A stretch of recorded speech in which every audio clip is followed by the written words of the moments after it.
Hi, I'm Bill Gross, and welcome to my weekly real estate market update. You know, when I was young, the American dream was for everyone to own their own home, to raise a family in a home with a yard, front yard, backyard, saw the neighbors in the front, maybe sat on a chair, cooked out in the back, had the dog or kids running around, maybe had a pool. Homes are affordable to the average American. What happened? Now it's available to the rich only, and most people, in fact, I get asked by people all the time, will we ever be able to own houses again? Well, we're going to analyze that, but to understand that, let's start off with the data, understand where the market is. In any economy, and this is a fundamental fact, there's two aspects. There's supply and demand. Supply are the amount of houses available for sale. Demand are the buyers are looking, which we measure are affected strongly by interest rates. So let's take a look at interest rates. The good news is rates have stayed below 7%, closing today at 6.83%. Now, it's not monumental that it's below 7 or slightly above 7, but it's been in the same range, as you can see, for over a year and a half now. And this is a market that is able to keep a consistent, reasonable supply of buyers coming into our marketplace looking to buy property. So that's the good news. On the supply side, that's how many homes are for sale. And for the post-pandemic period, we've had historic little inventory. Take a look at this number. We have 568,000 homes for sale nationally, versus last year we had about just under 500,000. So we're about 12% more than last year, more than the pandemic years, but below all the pre-pandemic years. So we still have not recovered to a normal amount of inventory to support a healthy real estate economy. We've built less houses, and you can see this year the inventory number is declining, whereas last year it rose a little bit. So you can see that the problem is not getting better. We're not in an upward or positive trajectory. We're on a worse trajectory. Now, real estate is very much a local business. And so we want to make sure that we understand the market here in Los Angeles if we're going to evaluate those who are in LA. And you'll see that according to Altos Research, which is a great service that I use, they show the market to be a 40, excuse me, which is a modest seller's market still. Now, that number 40 had been at 41, 42, and has been slightly moving back towards what we call an equilibrium, but still is definitely a seller's market. And you'll see the different factors showing, and statistically overall, given the inventory and what's available, things are staying in that realm. Okay, so let's get into the news. And I often talk about bad real estate news. Here's actually a good article worth your time reading on Market Watch. This is my area of expertise. It says inheritance isn't automatic. The probate process can take almost 2 years and cost thousands of dollars, particularly true in California. The biggest misconception people have is they think if they have a will, that automatically they avoid probate. That's not true. A will is executed in probate court. And while it's true that a deed can pass as it's the vesting, so husband and wife, if they're both on title, or between two partners, joint tenants. But if it's not laid out specifically, and that's where the problem comes into play, you have a husband and wife, what happens when they both pass? What happens when they get divorced? And so it can take, it actually on average takes 2 years or more in Los Angeles for sure. But this article actually goes through, I think, some really good reasons why you should pay attention to this. You have to go behind their paywall. You can go to my podcast, probateweekly.com, where for free I'll discuss these issues and I interview attorneys from around the country. So that I think is, for most people, a more affordable option than paying for Market Watch. But good job, Market Watch, I think for the first time in my experience, a long time, having an article that's actually helpful and useful. In the news, here's some bad news. Banks, imagine this, are again losing money. And imagine this, despite all the news and politics, loans that are being unpaid are rising to where the banks are losing billions of dollars. And here's an example. JP Morgan, Chase, Wells together suffered for $3.5 trillion in losses. Billion in losses. The debts themselves are in the trillions, but billions of dollars of actual losses. Wells Fargo alone, their customers defaulting on loans is up 70%. So despite, now this is from the Daily Huddle, which is a great blog, by the way, but despite all the good news about the economy being great, the reality is more and more people can't pay their debts, which usually is the canary in the mine that the economy is turning for the worse. Let's hope it's not true. We're not predicting the future, but we're looking at signs And that is a sign that things are not as good as they should be. We don't want to see people losing money and not able to pay their debts. On that front, one of the evil masters of the universe, BlackRock, and I really wonder why they did this, issues a massive warning after crypto flipped around. And I think what's interesting about this article, if you read it, they quote really one of the idiots running our economy, Janet Yellen. This is a woman who, I don't know, at the same age my grandmother was at home knitting booties for grandkids. Somehow she's now our U.S. Treasury Secretary. And if you ever listen to her, just obviously incompetent. Obviously, she's seen better days. She's surprised, and I love the face, she's surprised to find out that because of the current administration's using sanctions to stop other countries from using dollars, those countries are using other currencies to trade. That sounds great. Well, we won't let them use dollars to buy oil. Well, then they buy oil in the Russian ruble or the Chinese yuan, and next thing you know, the US dollar is less powerful, and as a result, we have more inflation. And she even says, the more we use sanctions, the more countries look for ways to engage in financial transactions that don't involve the dollar. One of the reasons why the dollar is strong has been traditionally because everybody had to use it to do business. But if you make countries use other currencies instead of the dollar becomes less valuable as they have to buy other currencies. So imagine that. And our U.S. Treasury Secretary, the same way you said that inflation is transitory, is bewildered to find out that happened. Amazing. These are the people running our economy. One of the topics that's come up recently, has come up in the last year, has been kind of a favorite topic, and I think it's overhyped, is AI, artificial intelligence. Here's an article from Goldman Sachs, again, one of the evil masters of the universe. These are people who would be glad to enslave the entire world as long as their executives end up in the executive suite like Hunger Games. And they actually have an article that says that the AI, too much spending and too little benefit. And what they point out is that about 25%, only 25% of all projects being funded by AI are worth anything. And I think if you read a little deeper, that's not to say that AI is an amazing technology and won't have a big impact on our lives. But it won't be as big as it sounds on one hand. On the other hand, the AI has to be integrated into other business procedures and software to be effective. So AI is a lot like faster search engines or faster chips. It's true that every year as NVIDIA has faster chips, our internet experience gets richer and deeper and better. It's not the AI specifically, it's the integration of it in the tool that you're using.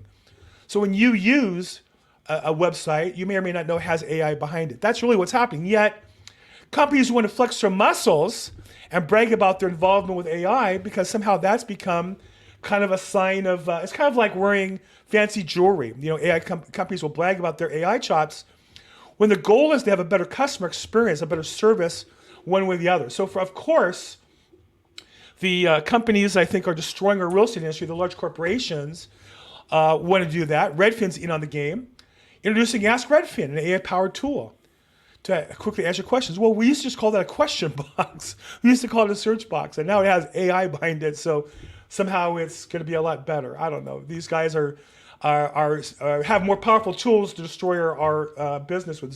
Zillow, another company that's goal in life is to destroy the entrepreneurship of real estate and put all in Zillow's pocket and to their offshore corporate investors. They also have using AI to understand the complexities and pitfalls of real estate data.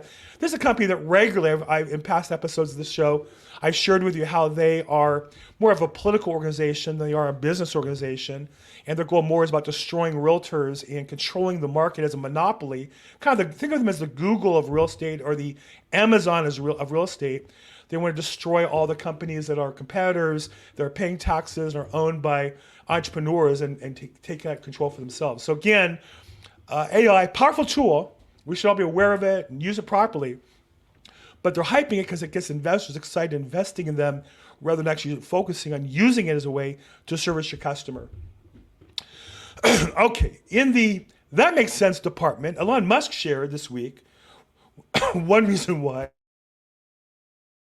so many companies are leaving San Francisco. San Francisco, like New York, launched a gross receipts tax. So it's not enough that you pay federal tax, state tax, sales tax, property tax.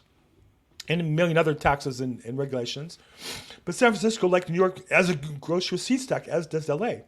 That when you're a company, like an attorney or a realtor, you have gross receipts, and you pay a percentage of that gross revenue to the city entity. The problem is San Francisco had all these financial services companies where their profits might be, 1/100th of a penny on billions of dollars. It was profitable, like Stripe, Cash App, Visa, and they're making like pennies of every transaction, and the gross receipt with 1% made it unprofitable for those businesses. And they just moved out of San Francisco and took their employees with them. So Elon Musk kind of shares what that looks like, and I think again, this is a case where politicians always find great ways on paper to raise tax revenue, but what ends up happening more often than not is that those businesses end up leaving the city for greener pastures because the taxes become so expensive.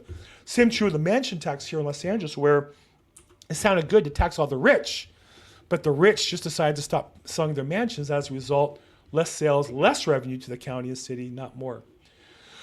Okay, continuing under bad policy here in LA, not to be outdone, our county leaders decide that we're going to finance their political operatives by taking taxpayer money and giving it to nonprofit attorney fees to help renters. Now, I get everybody has a right to legal support, maybe in criminal, I don't know about as a deadbeat tenant. But the real world life situation is if you ever go to eviction court, there are not one but several nonprofits, crawling with themselves to represent tenants facing eviction.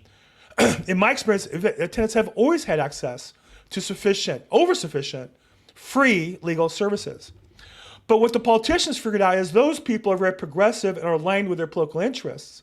So they take taxpayer dollars and pay these nonprofits. Now the nonprofits have more money, so they can afford to donate back to the politicians. They can afford to do work for free for the politicians. So this is just a way to turn nonprofit eviction attorneys into campaign operatives of the Los Angeles Democratic Party. So good job, LA County. You guys have found a way to once again take taxpayer money and make the city overall worse.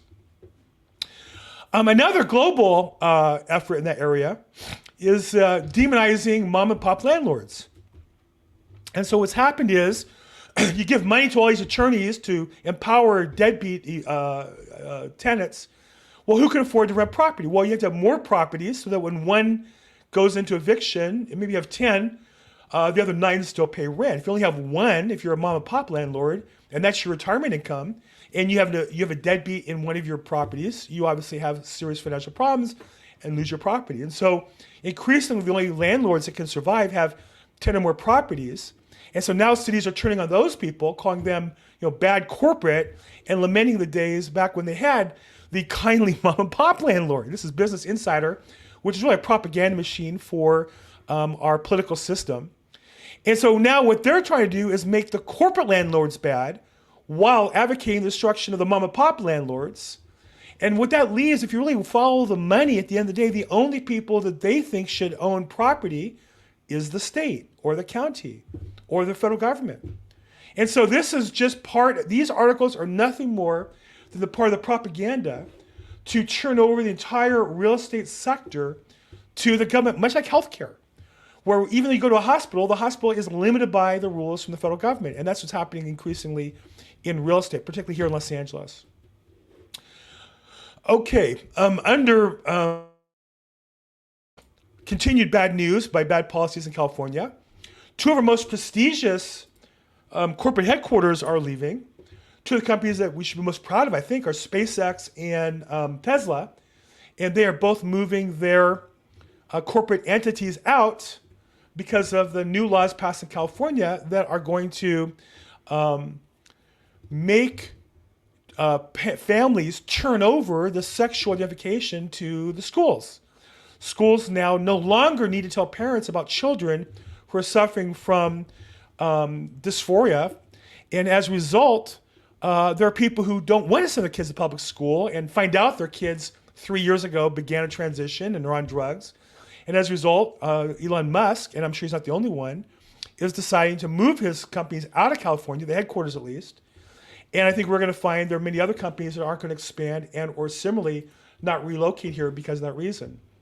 So at a minimum, the reality is he's moving thousands of high-paying jobs from both headquarters, and California loses. Back on homelessness, Governor Newsom, who promised 14 years ago to end homelessness in 10 years, has only watched it increase tremendously, vetoed a bill. We actually had, if you can imagine this, we actually had in California, finally, the Democrat Congress or legislature passed a law saying, hey, we've been wasting billions of dollars in homeless money. We've been giving to cities and counties and political cooperatives. Can we find out how much we have and where it's going? So they actually passed a law to try to hold the state government accountable. And of course, our governor vetoes it because the last thing we want is to add up and figure out where the money's going. $28 billion of tax revenue somewhere spent in the last 12 months. And Governor Newsom is saying, that's okay. I'll handle it. You don't need to worry about where it went. I have the whole thing under control. We're doing our own audit. You don't need to worry about that. So there you go. Not such a good situation as far as that goes. Okay. So I'm sorry. I'm pushing through here with a cold. I want to conclude this week's update with a question. What happened to the American dream? You know, when I grew up, everybody expected to start a family and own a home. So many people grew up in homes. It was more common. Even lower income people had houses. They had small houses. And what's happened is increasingly those small houses are becoming bigger, more expensive, less of them, and there's more people being pushed into condos and apartments and multifamily. And renting, the home ownership rate's gone down. And it used to be everybody, even poor people. If you remember the TV show, if you're old enough, Married with Children. Al Bundy, he was considered poor. He was a shoe salesman in a mall, right? Today, that would be a entry-level job paying minimum wage at best, right? That was his job. He lived in a 2-story, 4-bedroom house. That was an average guy. That was just a poor guy.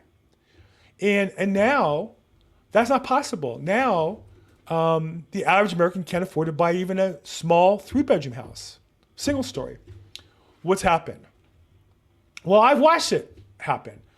I saw this week at the Republican convention, and not to get into politics, but there's a great book written about 10 years ago called Hillbilly Elegy by the Republican candidate for Vice President J.D. Vance. Now it's become political. It was a best-selling book, was made into a movie. He described the hollowing out of the middle class of America.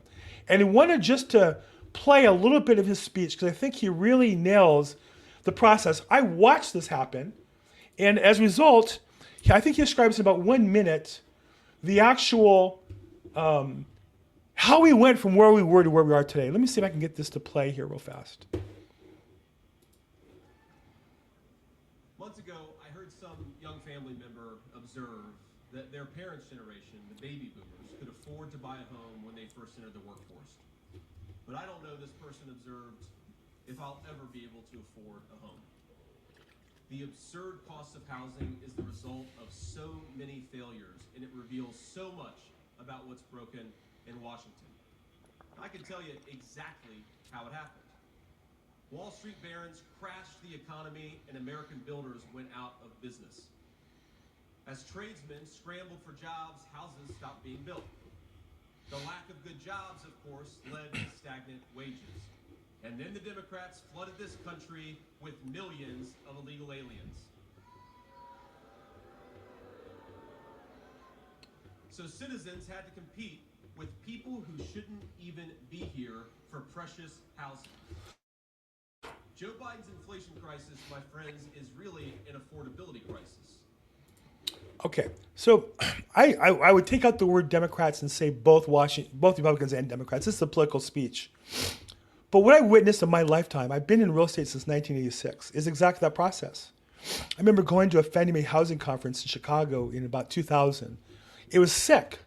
I saw these government officials kind of scrambling for their share of government money. And more and more and more got spent. And Wall Street was able to make money by offering securities that made no sense. And it got worse and worse and worse until You can watch the movie The Big Short, I think plays out really well. The market crash, Wall Street, all those people made fortunes. All of them. Nobody got fired. No government official got fired. They all got promoted. They all made more money. Builders put out of business. I worked for what was the largest home builder in the country, Centex Homes. They were out of business. Builders all over the country went out of business. And as a result, we have less homes being built, less good wages in construction, and we're flooding the market. Again, I won't make it political. Democrats and Republicans flooded our country with illegal immigration that lowered wages. And I can just tell you, up the street, there's a beautiful home being built. All those people there are illegal immigrants. Nice guys. I talk to them. I speak Spanish, but all illegal immigrants. And so that's what's happened. This has been a decision. Now, I'm not saying it's political. I'm saying that's been our policy for 30 years. Let's own it, and either we want to continue that or not. But we have to stop acting like we're surprised that interest rates are high. We have to stop being surprised that houses aren't affordable. If you build less homes and you let in more people from around the world to compete to buy homes, the price of the few homes left will go up, and there'll be less homes for the average person to buy. That's just simple math. And so we talk about this in my weekly update every week. But I just thought the way he laid it out in a couple simple sentences was so clear. And I watched that and I've lived that in my lifetime. At the end of the day, what's best for you? Well, look, it's a great time to sell. If it's a good time for you to sell, it's a great time to buy. It was a good time for you to buy. The key is to get your plan in place. If I can help you, reach out, call, text, or email me. I'd love to get your comments. If you like this, like it. If you don't, give it a thumbs down. Subscribe. As always, reach out if I can help you. I'm LAProbate. Make today your best week ever. Thanks so much.